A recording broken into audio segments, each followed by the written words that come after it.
Plants and animals require nourishment for growth. This nourishment is provided to them in the form of chemical substances called nutrients. Let us learn about the ones that are essential for the growth of plants.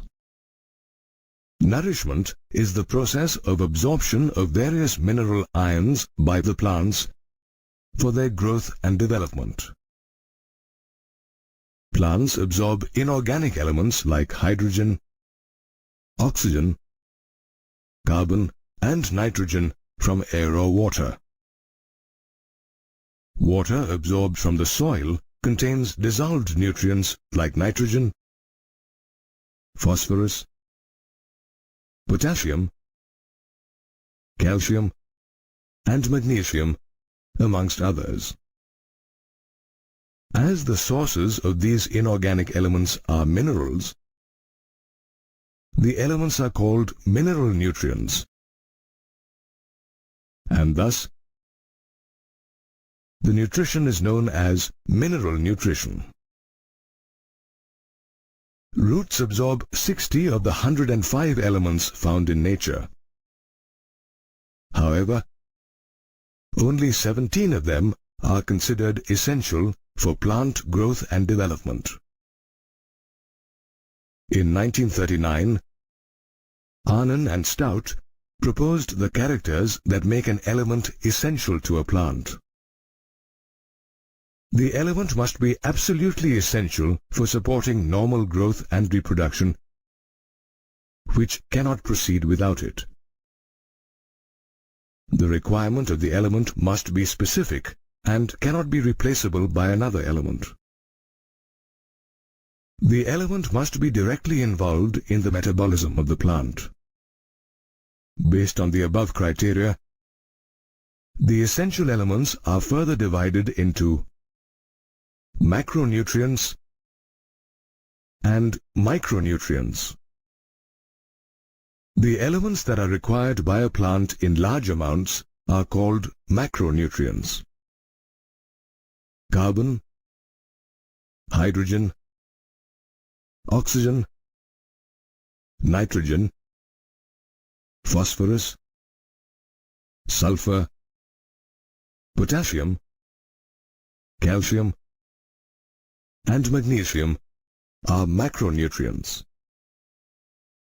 Plant tissues contain more than 10 mmol per kg of dry weight in macronutrients.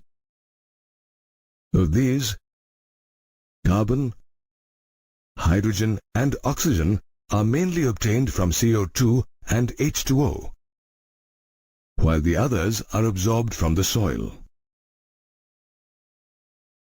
The elements that are required in minute quantities are called micronutrients or trace elements.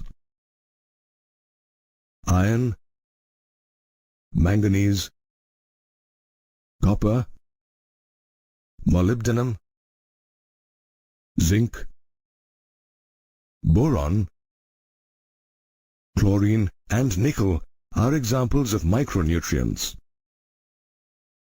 Plant tissues contain less than 10 mmol per kg of dry matter. In addition to the 17 essential elements, there are some beneficial elements such as sodium, silicon, cobalt, and selenium. Higher plants require them for their metabolism. Essential elements have different functions, based on which they are classified as structural elements of cells, components of energy-releasing chemical compounds, activator or inhibitor of enzymes,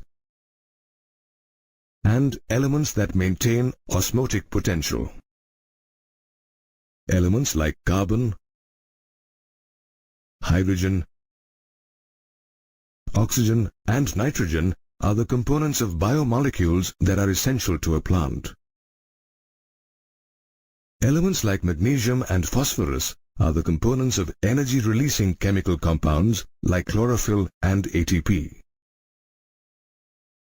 Magnesium is an activator for enzymes like ribulose biphosphate carboxylase oxygenase, and phosphoenol pyruvate carboxylase. Potassium is responsible for the opening and closing of the stomata. Minerals as solutes play an important role in maintaining the water potential of a cell. Even small amounts of minerals in a plant can be detected using modern techniques. The elements that are required by plants in large amounts are called macronutrients. Examples are carbon, hydrogen, oxygen, nitrogen, phosphorus, sulfur, potassium, calcium, and magnesium. They are used as building blocks, and their unavailability leads to retarded development of the plant. The concentration of essential elements below which plant growth is retarded is termed as critical concentration. Each nutrient assists in a particular growth area, and hence the deficiency of each element creates different symptoms in a plant. The symptoms disappear once the deficient element is supplied. The parts of the plant that show the symptoms of deficiency also depend on the mobility of the element in the plant. Elements with more mobility export to younger leaves, making older leaves prone to symptoms. Younger leaves get affected in case of a less mobile element. Let us take a look at macronutrients and the symptoms of their deficiency in plants. Macronutrients like carbon, hydrogen, and oxygen are derived by plants from water and by gaseous exchange. They become the important constituents of carbohydrates, proteins, and fats. Nitrogen, the other important macronutrient, is obtained from soil either in the form of nitrate, nitrite, or ammonium salts. Nitrogen is required in all parts of a plant's body. It is mainly found in meristematic tissues and biomolecules like proteins, nucleic acids, vitamins, hormones, coenzymes, and ATP.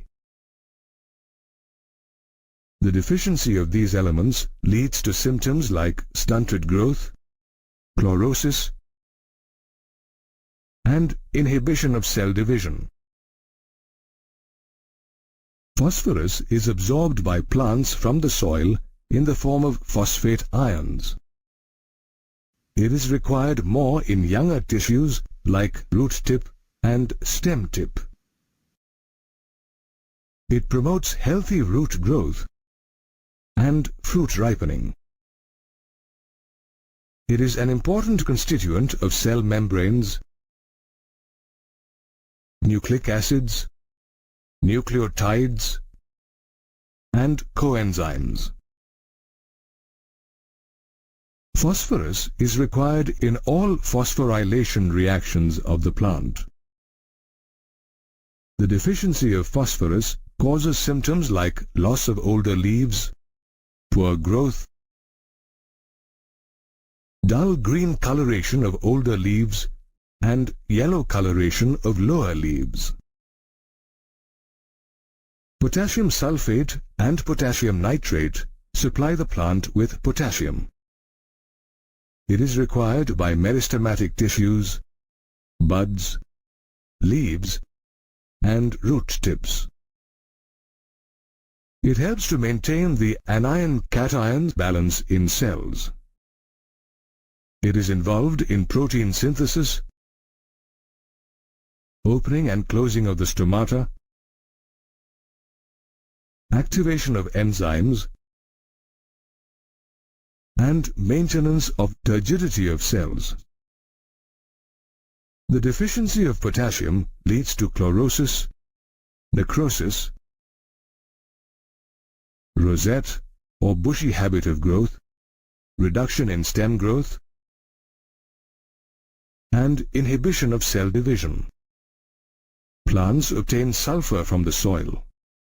Growing parts like stem tips, root tips, and young leaves require sulfur. It is a constituent of amino acids like cysteine and methionine, making it an important part of proteins. Vitamins like thiamine, biotin, and coenzyme A also have sulfur. Sulfur deficiency leads to symptoms like chlorosis and inhibition of cell division. Calcium is absorbed by plants in the form of calcium ions from calcium carbonate. It is needed in meristematic tissues and differentiating tissues. It accumulates in older leaves. Calcium plays an important role in cell division. It synthesizes pectin in the middle lamella of the cell wall and helps in the formation of the mitotic spindle. It is involved in selective permeability of cell membranes. It activates certain enzymes like ATPase. The deficiency of calcium leads to the death of meristematic tissues, stunted growth, and necrosis. Magnesium is absorbed as exchangeable cation in the soil. It is a constituent of chlorophyll in leaves. Magnesium maintains the ribosome structure and activates the enzymes of respiration and photosynthesis. It is also involved in the synthesis of nucleic acids. The deficiency of magnesium leads to symptoms like chlorosis and necrosis. This leads to withering of leaves.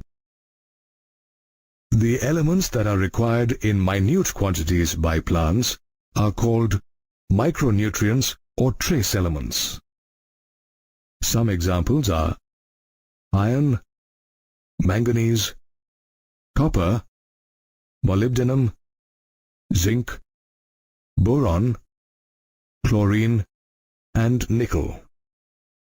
In plants, they occur as the constituents of enzymes that catalyze biological reactions and are present throughout the body of a plant. Let's take a look at micronutrients in detail. Iron is taken in by plants in the form of ferric ions. It is seen along the leaf veins and is a constituent of ferredoxin and cytochromes. It activates the enzyme catalase and is essential for the formation of chlorophyll. It is reversibly oxidized from Fe2+ to Fe3+ during electron transfer. The deficiency of this element leads to symptoms like chlorosis in young leaves, necrosis, and inhibition of chloroplast formation. Manganese is another trace element which is absorbed as manganous ions. It is required in leaves and seeds. It activates enzymes like carboxylases, oxidases, dehydrogenases, peroxidases, and kinases. It plays an important role in the splitting of water to liberate oxygen during photosynthesis. Deficiency symptoms include chlorosis, gray spots on leaves, and poor development of the root system. plants obtain the micronutrient zinc as Zn2+ ions. It activates enzymes such as carboxylases, part of carbonic anhydrase, and dehydrogenases. It takes part in the formation of tryptophan, a precursor for the plant growth hormone auxin. Deficiency symptoms include chlorosis, formation of smaller leaves, and shortened internodes. Copper is another trace element absorbed from the soil. It is absorbed as cupric ions. It is reversibly oxidized from Cu+ to Cu2+. It activates enzymes like tyrosinase, phenolases, and ascorbic acid oxidase. Deficiency symptoms include chlorosis of leaves followed by necrosis. Boron is absorbed by plants from the soil. Plants require boron in its leaves and seeds. It is required for the uptake and utilization of calcium, pollen germination, cell elongation, cell differentiation, and carbohydrate translocation. Deficiency symptoms of boron include cracking of stem and curling of leaves. Molybdenum is absorbed by plants in the form of molybdate ions. It is particularly needed in the roots. It plays an important role in nitrate reduction and nitrogen fixation. It activates nitrogenase and nitrate reductase, which participate in nitrogen metabolism. Deficiency symptoms include chlorosis and inhibition of cell division. Chlorine is absorbed in the form of chloride anion, Cl-. With Na+ and K+, chlorine helps in determining the solute concentration and the anion-cation balance in the cells. It is essential for water splitting and oxygen evolution in photosynthesis. The deficiency of chlorine leads to wilting of leaves. Nickel is absorbed in the form of Ni2+. It is required by leaves, shoot, and seeds. Seeds need nickel to germinate. The deficiency of nickel leads to a failure in the production of viable seeds. Let us consider a different case in which there is an increase in the micronutrients. This is termed as toxicity.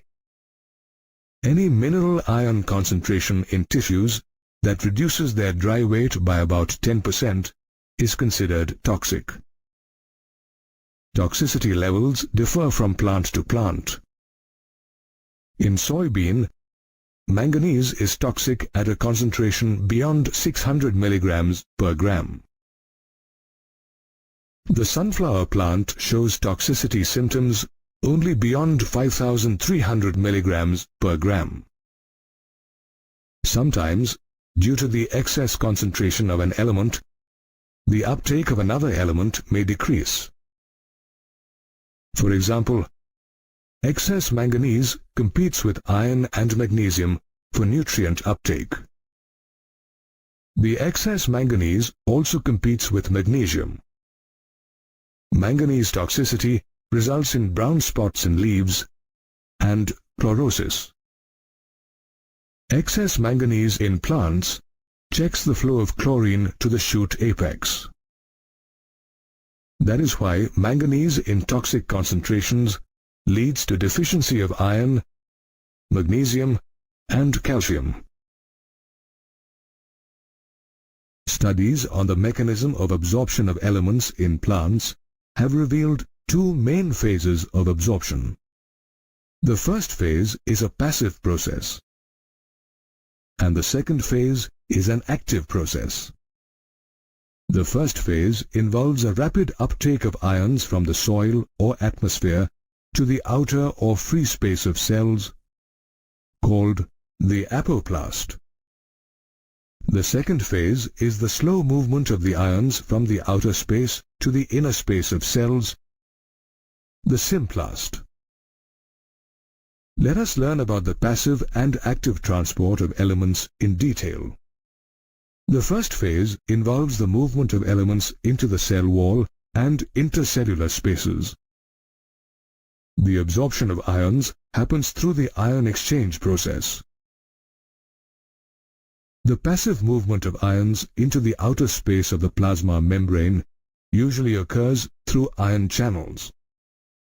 Cations and anions have the tendency to get absorbed into the root cell wall.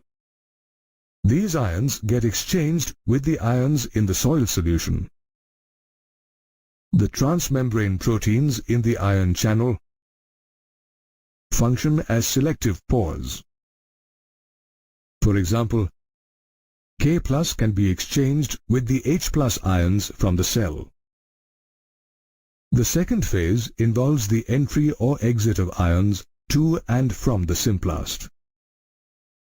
This requires the expenditure of metabolic energy, and hence it is an active process. The movement of ions from the outer space of the cell to the inner space is generally against the concentration gradient, and hence requires energy. This happens through the carrier mechanism. The carrier gets activated by the expenditure of energy from the ATP molecule. The activated carrier molecule binds with the ions and transfers it into the cell. The movement of ions is called flux. The inward movement into the cells is called influx, and the outward movement is called efflux.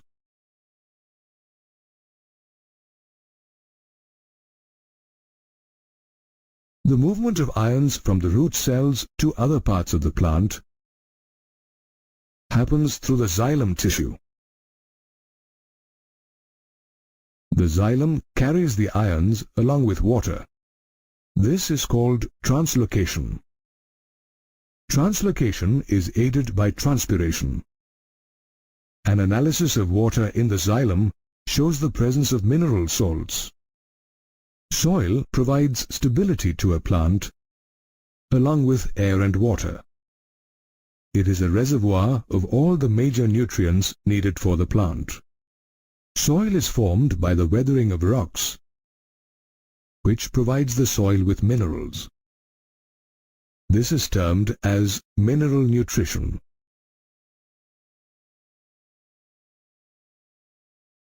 Soil also contains microbes such as nitrogen-fixing bacteria, which help plants by fixing nitrogen from the atmosphere into the soil. The deficiency of minerals in the soil affects the plant, and hence, fertilizers that have the deficient mineral are added to the soil. This ensures the supply of the deficient element to the plant. Nitrogen is an important element for living organisms, as it is an essential constituent of amino acids, nucleic acids, alkaloids, chlorophylls, vitamins, and hormones. It is one of the major constituents in the atmosphere and comprises 78% of all gases by volume. However, atmospheric nitrogen cannot be used by plants. Only a small amount of nitrogen is present in soil, and plants compete with microorganisms for it. Atmospheric nitrogen is in the form of elemental nitrogen, which requires a large amount of energy to break it into forms suitable for living organisms to absorb. In nature, elemental nitrogen is converted into oxides with the help of electrical nitrogen fixers such as lightning, thunder, and ultraviolet radiation. Some of these nitrogen oxides are brought to Earth by precipitation as rainfall. But most of it is biochemically fixed by microorganisms. This is called biological nitrogen fixation. Plants absorb nitrogen in the form of nitrates through their roots, which then transport it to the leaves. Nitrogen in plants reaches animals through the food they eat. When plants and animals die, the organic material in them returns to the soil. The nitrogen in dead plants and animals is decomposed by ammonifying bacteria to form ammonia. This process is called ammonification. Ammonia formed by ammonification is converted into nitrites and nitrates by nitrifying bacteria in the soil. This is called nitrification. During the nitrifying process, chemoautotrophic bacteria such as Nitrosomonas and Nitrococcus act on ammonia and oxidize it into nitrite. Nitrites are further oxidized into nitrates by the bacterium Nitrobacter. Nitrates in soil are either taken up by plants or are processed by denitrifying bacteria, which release them as elemental nitrogen into the atmosphere. This process is called denitrification.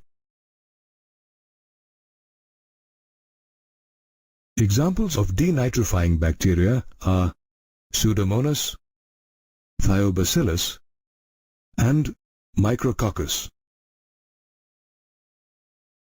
Now let's quickly recap the nitrogen cycle.